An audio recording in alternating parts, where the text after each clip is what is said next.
when I'm going to do this about when we're going to use the hair dryer. Not the hair dryer, we're going to be using a Hoover. We're going to be using a Hoover, and we're going to use it with a ponytail. But basically, with my daughter's hair, you just put the hair inside and the ponytail comes out. And the ponytail comes out. Yeah. But So Tata's gonna come over now. The band, and you're going to need to put it over the Hoover. Yeah. And this is Maya, and you probably should know her if you've seen the story of Dazzle the Butterfly.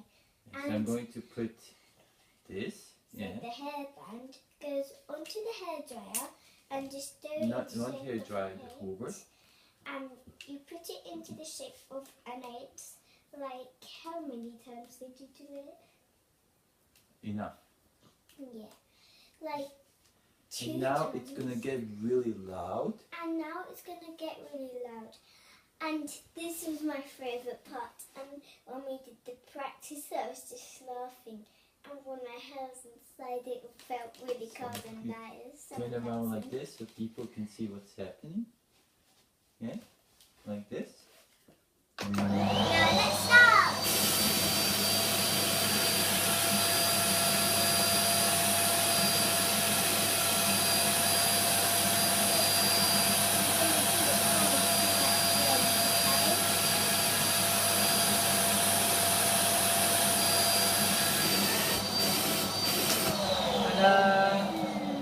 And that is the end of the video. And it was very good. Bye-bye. Bye. You can see more videos. Like, turn around so they can see your hair. This is what it should look like when you have finished it. Bye-bye.